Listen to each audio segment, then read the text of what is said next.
पहला तो ये जुमला जो बोले 125 दिन बढ़ाएंगे करके, आपको मैं डेटा देता हूँ। आज के डेट में जो 100 मैंडेज जो जॉब कार्ड होल्डर्स है जो पूरा किए हैं वो मात्र 5 से 6% है।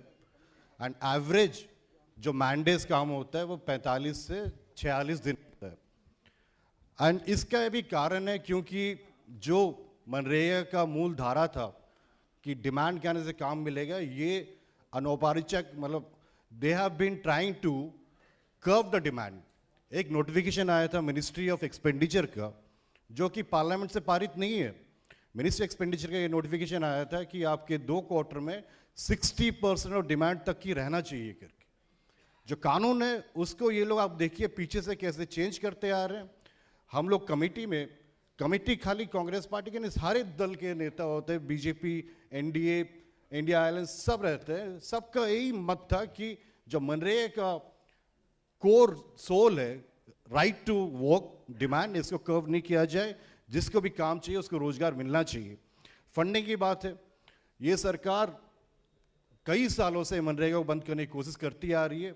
कोविड के कारण मजबूरन फंड बढ़ा के 86,000 करोड़ करना पड़ा, बट जैसे ही डिमांड बढ़ते गया ये फंडिंग वहाँ स्टैग्नेट कर दी।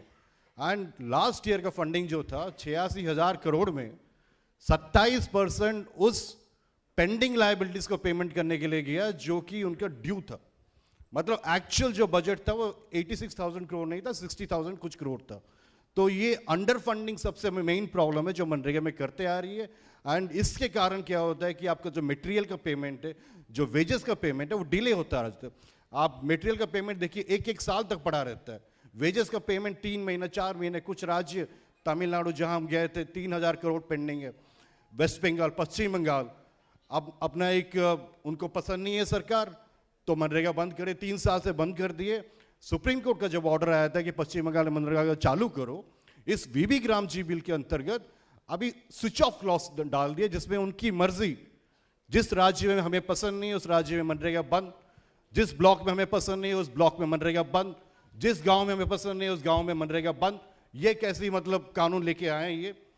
बाकी रहा आपका वेजेस, राजू साहब बोले कि वेजेस अभी बढ़ा है, लेकिन मैं आपको बोलूं 2009-10 का जो बेस वेज रेट है 100 रुपया जो यूपीए टाइम में था, आज तक 2025 में वही वेज रेट लागू है। एंड जो इन्फ्लेशन वो यूज करती है सीपीआई जो इन्फ्लेशन है उसके अंतर्गत जो वेज रेट है वो 240 रुपया नागालैंड में है, 250 रुपया उत्तर प्रदेश में। आज के डेट में ये वेज रेट बहुत कम है। कमेटी का ये डिमांड था कि आप वेज रेट बढ़ा के कम से कम 400 रुपया कीजिए, जो बेस वेज रेट है उसके ऊपर एक सही जो इन्फ्लेशन पैरामीटर है वो आप यूज कीजिएगा। टेक्नोलॉजी, ये सरकार मनरेगा में पहले आधार बेस्ड पेमेंट सिस्टम लेके आए जिससे कि आधार सीडिंग हो तो डायरेक्ट बेनिफिट ट्रांसफर होगा।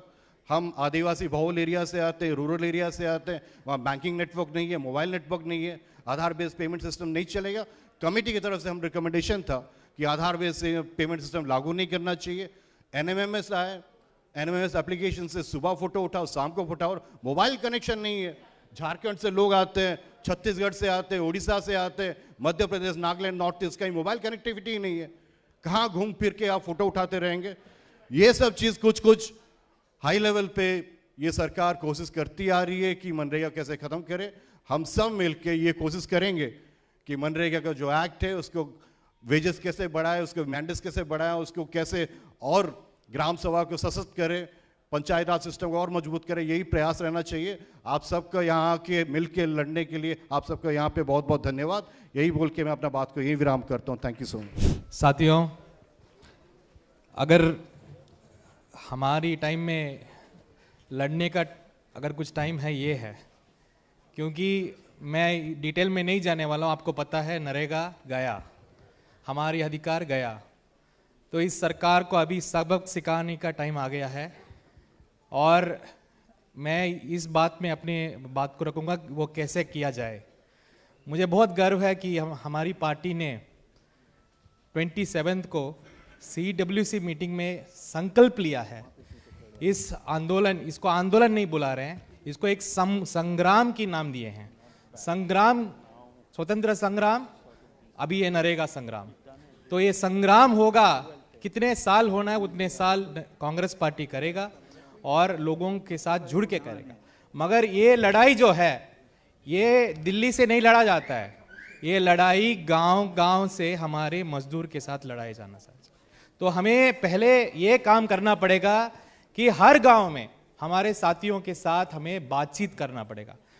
और ये भी मैं सबको बोलना चाहता हूं कि हमारे सामने जो चैलेंज है वो आसान नहीं है, क्योंकि बहुत सारे जगह इतना अफवाह फैला गया है कि 125 दिन दे रहे हैं, ये दे रहे हैं, वो दे रहे हैं, नरेगा ये हो गया वो हो गया। ये सारे अफवाह को हमको पहले हटाना पड़ेगा, फिर लोगों को जुड़ाना पड़ेगा, फिर लड़ने पड़ेगा। तो पहली बात यह है, जब भी हम गांव जाते हैं आज की ज़माने में, आज की टाइम पे, पहले बात आता है क्या जी नाम तो बदला है, मगर जब आप समझाते हैं लोगों को तो लोग तो बहुत उत्साहित है इसको लड़ने के लिए। हम पूछते हैं कि आप एक दिन क्या हमारे साथ आएंगे, तो बोल रहे हैं कि एक दिन नहीं साहब, आप 100 दिन बुलाओ, हम दिल्ली तक आके आपके साथ लड़ेंगे। तो इतने बड़े लड़ाई अभी मेरे ख्याल से हमें करना पड़ेगा और हमें सब हाथ जोड़ना पड़ेगा। पॉलिटिकल पार्टी, जो भी एनजीओ, सिविल सोसाइटी, नागरिक, सब लोग हम हमारे मजदूरों के लिए हाथ जोड़ना पड़ेगा। तो कांग्रेस पार्टी से हम इसको बहुत बड़ी तरीके से ले रहे हैं, पार्लियामेंट में लेंगे, गांव-गांव में लेंगे। अभी पूरा 2 महीने का प्रोग्राम हर गांव को, मैं भी जा रहा हूं हर दिन, मोटरसाइकिल से जा रहा हूं हर पंचायत को और लोगों के साथ जुड़ रहा हूं।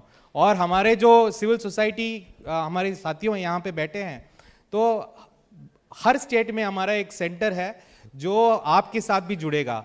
आपके साथ आपकी जो इनपुट्स है, आपकी जो काम है, वो पॉलिटिकल पार्टी के साथ कैसे जुड़ना है वो सेंटर काम करेगा। उसके लिए हम हमारे सेंटर से एक व्यक्ति को एटलीस्ट सीमित करेंगे जो सबके साथ इंटरेक्ट करेगा। सारे डिटेल्स बाद में बताएंगे, बट ये लड़ाई तो हमें जुड़ के लड़ना पड़ेगा। और ये पर्टिकुलर जो इन्होंने किया है, मेरे हिसाब से ये सिर्फ अन्याय नहीं है, ये बहुत बड़ा देशद्रोह है एक्चुअली। तो इसीलिए हमें इसको हर जगह लड़ना पड़ेगा, हमारे मजदूरों के साथ खड़ा रहने पड़ेगा। तो ये नारा मुझे बहुत अच्छा लगा, क्योंकि हमें अभी इसको जाके पूरे गांव में बताना है। ये वीबी ग्राम जुमला है, हमला है, वीबी ग्राम जुमला है, गरीबों के हक पर हमला है, वीबी ग्राम जुमला है, गरीबों के हक पर हमला है। धन्यवाद। मैं ज्यादा समय नहीं लूंगा, मैं केवल एक ही बात यहां कहने आया हूं। हमारे लिए, भारतीय राष्ट्रीय कांग्रेस के लिए, और उसका एक छोटा सा भाग जो रचनात्मक कांग्रेस है, हम लोगों के लिए सौभाग्य की बात रही है कि आज आप लोगों के साथ जुड़कर जो इस महाअभियान की शुरुआत हो रही है, उसमें जुड़कर आपके साथ साथ हम उस अधिकार के लिए संघर्ष करें जिसको मैं गर्व से कांग्रेसी होकर कह सकता हूं कि उसको उस देश में लाने में हम लोगों ने भी अपना एक योगदान दिया था। क्योंकि यह अधिकार देने का जो पूरी प्रक्रिया है, ये उन कानूनों से नहीं आई जिसने काम का अधिकार दिया या शिक्षा का अधिकार दिया। ये प्रक्रिया शुरू हुई थी 15 अगस्त 1947 से, जब पहले ये देश को हमने अपने हाथों में लिया और उस संविधान से इस देश के हर नागरिक को इस देश का अधिकारित रूप से एक नागरिक ही नहीं, इसका अपना माना। वो जो 70-75 साल की लड़ाई है, चाहे संविधान की हो, चाहे अधिकारियों की हो, चाहे आपके किसी भी तरीके की सहायता की हो, इसमें कांग्रेस हमेशा आपके साथ खड़ी रही है। मैं इतना सब कहना चाहता हूं कि हम लोगों ने अपनी तरफ से अगले 5-6 महीने में जिले स्तर पर, ब्लॉक स्तर पर, ग्राम पंचायत स्तर पर, जहां जहां हमारी जैसी क्षमता बनती है, जहां जहां जैसे हमारे कार्यकर्ता हैं, वो ये कोशिश कर रहे हैं कि आपके साथ, आपकी ग्राम पंचायतों में, आपके पंचायतों के साथ, जहां जहां नरेगा के काम चल रहे हैं, वहां मजदूरों के साथ मिलकर इस संघर्ष को हम लोग बुलंद करें। और मुझे मालूम है कि आप लोग भी अलग अलग इलाकों में, हिंदुस्तान के दीगर कोनों पे, हर तरीके का व्यक्ति अपनी तरीके से इस संघर्ष को संगठित कर रहा है। मैं इतना आपको आज आदरणीय खड़गे जी और राहुल गांधी जी की तरफ से यह आश्वासन देना चाहता हूं कि जहां जहां आपका आदमी खड़ा होगा, आपकी औरत खड़ी होगी, हमारा मजदूर खड़ा होगा, जहां तक हमसे जैसा बन पाएगा आपके साथ खड़े होकर इस अभियान में हम आपके साथ लगेंगे। और जब तक या तो ये सरकार इस कानून को बदले, नहीं तो इतना तो मुझे पूरा मालूम है कि आगे वाले 3 साल में ये सरकार ही बदल जाएगी और उसके बाद हम इस कानून को फिर से लेकर लाएंगे, फिर से हम करेंगे। नरेगा का 20 वर्ष के प्रभाव का जश्न मनाने का समय है। मैं केवल 5 मिनट में नरेगा का प्रभाव पर बात करना चाहते। सबसे पहले आप सभी को मालूम है 2008 का ग्लोबल फाइनेंशियल क्राइसिस से ये देश को नरेगा बचाया, क्योंकि उसी टाइम में विलेजेस में हमारा गरीब का हाथ में परचेज पावर है, इसलिए देश को रिसेशन से बचाया। और 2020 में आप सभी को याद है लाखों माइग्रेंट वर्कर्स गांव लौटाया। अगर नरेगा नहीं है तो लाखों माइग्रेंट वर्कर्स भूखी और भूखी मरीज से मर जाएगा। ये नरेगा सभी को जिंदा करने के लिए अवसर आया। और आज मोदी जी ने कहते ये डीबीटी उन्हें शुरू किया, मगर ये गलत बात है। पूरा देश में पहली बार नरेगा से डायरेक्ट बेनिफिट ट्रांसफर शुरू हुआ। जब नरेगा आंध्र प्रदेश में शुरू हुआ 2006 में, हम पहली बार 60 लाख वर्कर्स का अकाउंट्स, पोस्टल अकाउंट्स ओपन करके वेजेस फ्रॉम डे 1 उनका अकाउंट्स में डाला। पहली बार इतना मैसिव डीबीटी शुरू हुआ। और दूसरा बहुत सिग्निफिकेंट प्रभाव मैं खुद देखा, फील्ड स्तर पर एक गवर्नमेंट स्टाफ का मानसिक बदला आया नरेगा से। उनका माइंड में आया वेज वर्कर्स को कुछ राइट्स होता है, वो राइट्स को हम डिलीवर करना ये हमारा रिस्पॉन्सिबिलिटी है। पहली बार उनका माइंड में आया। और नरेगा वर्कर्स का मानसिकता में बदला भी आया। उनको पता चला ये जो राइट्स कानून में है ये केवल पेपर में नहीं है, हम वो राइट्स के लिए डिमांड कर सके। ये दोनों मानसिकता परिवर्तन से वेज वर्कर्स और फील्ड का गवर्नमेंट स्टाफ में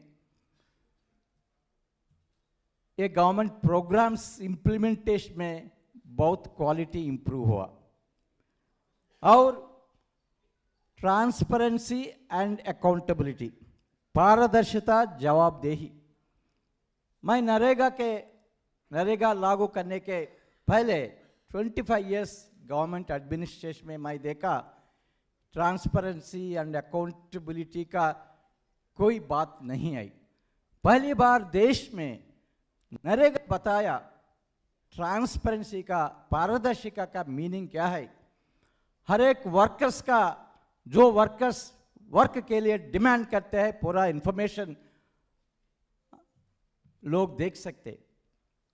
हर एक गांव में कितना लोगों को काम दिया, कितना वेजेस दिया, हर एक आदमी देख सकते। ये पूरा पारदर्शिता पहली बार नरेगा से आया।